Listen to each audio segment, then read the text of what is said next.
కాలువ భరత్ గారికి, మిగతా నాయకులందరూ, ఏ వైకాపా నాయకులైతే మా కుటుంబ సభ్యులు ఇబ్బంది పెట్టారో మీ అందరికి సినిమా మొదలవబోతుంది.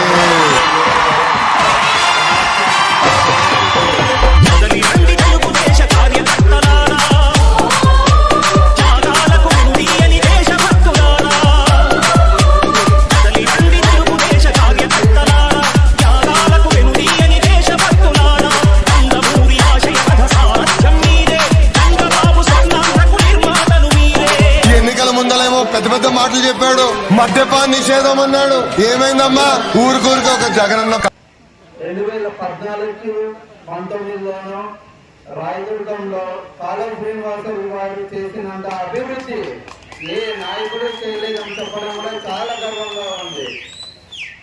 ఈసారి ఇప్పుడు జరగబోయే ఎన్నికల్లో ఈ రాయదుర్గం నియోజకవర్గం కూటమి మీద తెలుగు జెండా ఎగరబోతుంది. అది ఖచ్చితమని ప్రతి ఒక్క కార్యకర్త, ప్రతి ఒక్క టీడీపీ నాయకులు అందరము చాలా కాన్ఫిడెంట్ గా ఉన్నాము. ఈ కాన్ఫిడెన్స్ తోనే మనం ఎలక్షన్స్ కి పోతున్నాము. అలాగని మనం ఈ 3 రోజులు ఎక్కడ అలసిపోకుండా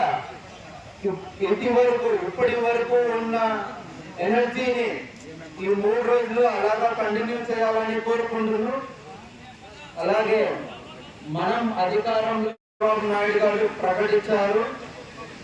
మనం అధికారంలోకి వచ్చిన వెంటనే 20 లక్షల ఉద్యోగాలన్న 20 లక్షల ఉద్యోగాలు ఒక్కసారి వినండి.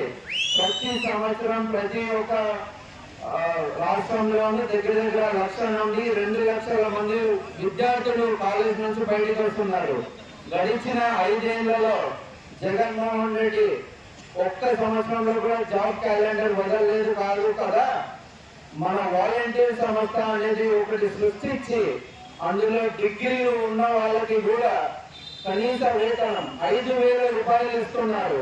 అది వాళ్ళ డిగ్రీ చదువుకున్న వాళ్ళకు కూడా అర్థమవుతుంది. మేము దీనికేనా వాలంటీర్ జాబ్ చేస్తున్నది అన్నట్టుగా ప్రతి ఒక్క యువత వేచి చూస్తున్నారు టీడీపీ రావడం కోసం, 20 లక్షల ఉద్యోగాలు రావడం కోసం. ఆ ఉద్యోగాల్లో భాగంగా మురళి చెప్పినట్టు మెగా డిఎస్సి దాని మీద చంద్రబాబు నాయుడు గారి మొదటి సందర్భం జరగబోతుంది. అలాగే కారణం లేని అరెస్ట్, ఒక నిజం లేని అరెస్ట్ చంద్రబాబు నాయుడు గారి జీవితంలో ఎప్పుడు ఎన్నడూ నిరూపించలేని ఒక ఆరోపణ, స్కిల్ డెవలప్మెంట్ కేసు. దాని మీద దగ్గర 54 రోజులు 55 రోజులు చంద్రబాబు నాయుడు గారు జైల్లో ఉండి వచ్చారు. ఇప్పుడు మాట్లాడుతున్నాము, మన తెలుగుదేశం పార్టీ గెలిచిన వెంటనే తిరిగి 60 రోజుల్లో అదే స్కిల్ డెవలప్మెంట్ ఇన్స్టిట్యూషన్స్ కానీ ట్రైనింగ్ సెంటర్స్ కానీ మరి దాన్ని ఓపెన్ చేసి ప్రతి ఒక్క యువతకి కావాల్సినంత ట్రైనింగ్ ఇచ్చి వాళ్ళని మన రాష్ట్రంలో కాదు, మన దేశంలో కాదు, పక్క దేశాల్లో కూడా తెలుగు అంటే ఏంటో చూపించే అంత సామర్థ్యత చంద్రబాబు నాయుడు గారు చేయబోతున్నామని ఇప్పుడు మాట్లాడుతున్నాం. ఇంకొకటి, కాలువ శ్రీనివాసరావు గారు ఏదో 2014లో రాయదుర్గంకి వచ్చారు, అప్పటి నుంచే ఇక్కడ రాయదుర్గం గురించి ఆలోచిస్తున్నారని మీరు అందరూ అనుకోవద్దండి. 1999-2004 మధ్యలో కాలువ శ్రీనివాసరావు గారు ఎంపీగా ఉన్నారు. అప్పట్లోనే మన రాయదుర్గానికి గార్మెంట్స్ పరిశ్రమ అంటే ఒక జీవనాడి లాంటిది రాయదుర్గం నియోజకవర్గానికి. 2003లోనే కాలువ శ్రీనివాసరావు గారు టెక్స్టైల్ రంగానికి టెక్స్టైల్ పార్కులు తేవాలి అని చెప్పి ఎంపీగా ఉన్నప్పుడు ఢిల్లీలో గొడవపడి మన రాయదుర్గం నియోజకవర్గానికి టెక్స్టైల్ పార్క్స్ పర్మిషన్ తీసుకొని వచ్చారు. దాని తర్వాత వచ్చిన నాయకులు దాన్ని సమర్థంగా హ్యాండిల్ చేయలేకపోయినారు. మరి 2014లో ఎప్పుడైతే కాలువ శ్రీనివాసరావు గారు ఎన్నికయ్యారో మంత్రిగా ఉన్నప్పుడు 6 యూనిట్లు టెక్స్టైల్ పార్కులు ఇక్కడ పెట్టాలి అన్నట్టుగా పర్మిషన్ తెచ్చుకున్నారు. దాని తర్వాత వచ్చిన గవర్నమెంట్ వైఎస్ఆర్సీపీ గవర్నమెంట్ అన్న దాని తర్వాత వచ్చిన గవర్నమెంట్ లో ఎటువంటి కనీసం ఒక్క టెక్స్టైల్ పార్క్ ఒక్క యూనిట్ కూడా కన్స్ట్రక్ట్ చేయలేకపోయినారు. అది ఒక్కసారి ఆలోచించండి. మనలోనే చాలా మంది గార్మెంట్స్ కార్మికులు ఉంటాము. లేడీస్ ఉన్నారు. ప్రతి ఒక్కరు టైలరింగ్ కోసం కూడా కాళీ శ్రీనివాసులు గారు చాలా మంచి ఒక ట్రైనింగ్ ఇన్స్టిట్యూట్ ఒకటి పెట్టారు. ఆయన మంత్రిగా ఉన్నప్పుడు 2019 నుంచి ఈ రోజు వరకు ఆ ట్రైనింగ్ ఇన్స్టిట్యూషన్ అనేది అసలు ఓపెనే కాలేదు కదా. ఒక 10 మందికి కూడా వాళ్ళు ట్రైనింగ్ ఇవ్వలేకపోయినారు. మరియు తెలుగుదేశం రాగానే కాళీ శ్రీనివాసులు గారు దాన్ని పునరుద్ధరిస్తారని, ఇంకా చాలా మంది యువకులకి ఉద్యోగం కల్పించే మార్గంలో మనం కృషి చేస్తామని మాట ఇస్తూ, అలాగే అందరికీ తెలిసిందే మన రాయదుర్గం నియోజకవర్గంలో ఉన్న ఫలితాలు ఏ నియోజకవర్గంలోనూ ఉండవు.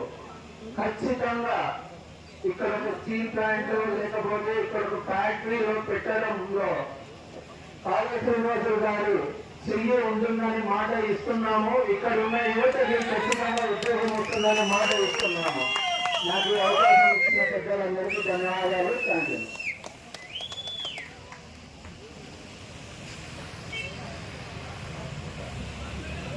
జగన్మోహన్ రెడ్డి పైన పోటీని ప్రతి ఒక్క యువకులు గుర్తించాలా. ఈ 48 గంటలు, ఈ 3 రోజులు ఎవరు కూడా విశ్రమించద్దండి. ఎవరు కూడా వాళ్ళు ఎంతనే డబ్బునేది తీసుకొని తెలుగుదేశం ఓటేసి ఇలాంటి అవినీతి పనులకు గుణపాఠం చెప్పాలని ఈ సందర్భంగా కోరుతున్నా. మన పైన అందరి పైన వాళ్ళు ఏం చేశారంటే అభివృద్ధి ఏం చేయాలి. ప్రతి ఒక్కరి పైన కేసులు పెట్టా, కేసులతో ఊడేది లేదు, కొట్టేది లేదు. మనం అన్ని చూసేస్తాం కాబట్టి ఎవరు కూడా ఎటువంటి భయభ్రాంతులకు గురి చేస్తారు, అక్కడక్కడ గొడవలు చేస్తారు. సమన్వయంతో యువకులకి నేను ఒక సూచన చేస్తున్నా. మొదటి గంటలోనే మన ఓట్లన్నీ డబ్బనేసి ఒక గంట గుర్తుగా ఓట్లేసి మనము జనాల దగ్గరికి వెళ్ళి ముసలి కళ్ళు కనబడుకున్న వాళ్ళని మళ్ళీ వికలాంగులు అందరినీ పిలుచుకోవచ్చు. ఓట్లు ఫస్ట్ మనము ఆ అభివృద్ధి చేయాలి. ఆ అభివృద్ధికే మనం పాటుపడాల. ఫస్ట్ ఓట్లు మనము మొదటి గంటలోనే యువకులందరూ ఓట్లు వేసేసి మనమంతా మిగతా జనాలందరూ పిలుచుకొని ఓట్లు వేయాలని సవినంగా కోరుతున్నా. ఈ సందర్భంగా నాకు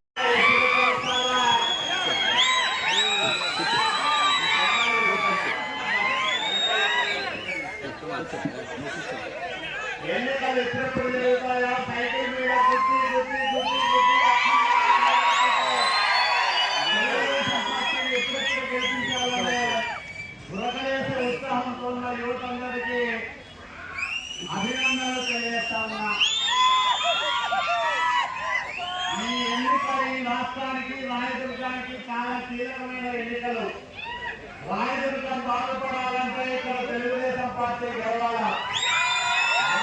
బాగుండాలంటే చంద్రబాబు నాయుడు గారు ముఖ్యమంత్రి కావాలా. 5 ఏళ్ల అరాచక పరిపాలన చూశాం. ఎన్ని ఇబ్బందులు పెట్టారో హైవేలో చూశాం. అనేక మంది యువకులకు పోలీసు నోటీసులు ఇచ్చి, పోలీసుల మీద కేసులు పెట్టించి, సోషల్ మీడియాలో పోస్ట్ పెడితే వేధించి ఇక్కడ మురళి ఉన్నారు. ఎన్నిసార్లు పోలీస్ స్టేషన్ తీసుకుపోయినారో లెక్కే లేదు. ప్రతి యువకుడిని అనేక రకాలుగా ఇబ్బంది పెట్టింది జగన్మోహన్ రెడ్డి ప్రభుత్వం. మరి ఆ కసి మీద కనిపించాలి ఎన్నికల్లో. మనల్ని వేధించిన ఈ ప్రభుత్వానికి బుద్ధి చెప్పడానికి ప్రతి యువకుడు ఒక వీర సైనికుడు కావాలి. 5 ఏళ్ల అరాచక పరిపాలనకు చంద్రగీతం పాడడానికి ప్రతి తెలుగుదేశం పార్టీ కార్యకర్త ఒక నారా లోకేష్ గర్జించాలి. మీకందరికీ తెలుసు 5 సంవత్సరాలుగా అరాచక పరిపాలన రాష్ట్రంలో రాజ్యమవుతా ఉంది. ఎన్నికలప్పుడు దశల వారీగా మద్యపాన నిషేధం అన్నారు. మొత్తం మద్యంతోనే రాష్ట్రాన్ని బతికించే పరిస్థితికి వచ్చినాడు. మద్యం ఆదాయం లేకపోతే ప్రభుత్వం ఒక్కరోజు కూడా ఊపిరి పీల్చుకునే అవకాశమే లేకుండా పోయింది. 20 ఏళ్ళకి సరిపడా మద్యం ఆదాయం పైన అప్పులు చేసి 27,000 కోట్ల రూపాయలు అప్పులు చేశాడు. అది కూడా నాసిరకం మద్యం సరఫరా చేస్తూ ప్రజల ఆరోగ్యాలతో చెలగాటమాడుతున్నాడు జగన్మోహన్ రెడ్డి. మరి ఇలాంటి దుర్మార్గుల్ని నియంత్రణను గద్దదించడానికి యువతే ముందుకు రావాలి. ఉద్యోగాలు కల్పిస్తానన్నాడు. ఒక్క ఉద్యోగం రాలేదు, ఒక్క పెట్టుబడి రాలేదు, ఒక పరిశ్రమ ఏర్పాటు రాలేదు, ఉద్యోగాల ఊసే లేదు. ఏటా ఏటా డిఎస్సీ అన్నాడు, ఏటా లేదు. ఉగాది అంటాడు, శివరాత్రి అంటాడు, సంక్రాంతి అంటాడు, మొత్తం ఈ పండుగలు పోతున్నాయి కానీ ఉద్యోగాలు భర్తీ అయితే జరగడం లేదు. కాబట్టి మీరందరూ కూడా ఈ రాష్ట్ర భవిష్యత్తు కోసం, మనందరి బాగు కోసం, రాయదుర్గం అభివృద్ధి కోసం ప్రతి ఒక్కరూ కూడా కష్టపడి పనిచేయాలా. ప్రతి యువకుడు ఒక సైనికుల్లాగా పనిచేసి తెలుగుదేశం పార్టీని 50,000 మెజార్టీతో గెలిపించే బాధ్యతను యువత విజయస్కంధాలపైన వేసుకోవాలని మీ అందరికీ నేను విజ్ఞప్తి చేస్తా ఉన్నా. ఈ గెలుపులో యువతనే ప్రధాన భాగస్వామి కావాలి. మీ భాగస్వామ్యంతోనే, మీ ఉడకలేసే ఉత్సాహంతోనే మనం అనుకున్న 50,000 మెజార్టీ లక్ష్యాన్ని చేరుకోవాలి. దానికి ఈ 3 రోజులు నిద్రాహారాలు మాని మీరందరూ కూడా కష్టపడాలా. నేను రోజు 14 గంటలు 16 గంటలు పనిచేస్తా ఉన్నా. మీరు కూడా ఈ 3 రోజులు అదే ప్రకారంగా అహోరాత్రాలు శ్రమించి తెలుగుదేశం పార్టీ జెండాను రాయదుర్గం కోటపైన రెపరెపలాడించడానికి యువత నడుం బిగించాలని మీ అందరికీ విజ్ఞప్తి చేస్తూ, మన సూపర్ 6 పథకాలు ఏవైతే ఉన్నాయో వాటిని విస్తృతంగా ప్రజలకు తీసుకుపోయి పోలింగ్ రోజు కూడా మహిళలందరికీ తెలియజెప్పి, అమ్మాయి రాష్ట్రం కోసం, మీకోసం, మీ కుటుంబం కోసం, మీ పిల్లల కోసం, వాళ్ళ భవిష్యత్తు కోసం సైకిల్ గుర్తుపైన ఓట్లు వేయండి అందరికీ కూడా, మహిళలందరికీ కూడా మీరు వేడుకోవాలా. ఆ రకంగా వాళ్ళందరినీ విజ్ఞప్తి చేయాలా. దయచేసి యువకులు ఎక్కడ కూడా ఈ 3 రోజులు విరామం తీసుకోవద్దండి, విశ్రాంతి తీసుకోవద్దండి. అందరూ కలిసికట్టుగా, పట్టుదలగా, కసిగా ఒక దుర్మార్గుల్ని గద్దె నుంచి దించేసి పార్సలు కట్టి బంగాళాఖాతంలో పడిపోవాలి. నారా చంద్రబాబు నాయుడు అనే నేననే మాట కోసం ఎదురుద్దాం. మన నాయకుడు ఒకటే చెప్పాడు, నేను ముఖ్యమంత్రిగానే మళ్ళా ఈ సభలో అడుగు పెడతామని శపథం చేశాడు. ఆ శపథాన్ని నెరవేర్చే బాధ్యతను యువత తీసుకోవాలని మీ అందరికీ గుర్తు చేస్తూ మీ అందరికీ కూడా సెలవు తీసుకుంటున్నా. అందరికీ నమస్కారం. జై తెలుగుదేశం, జై తెలుగుదేశం.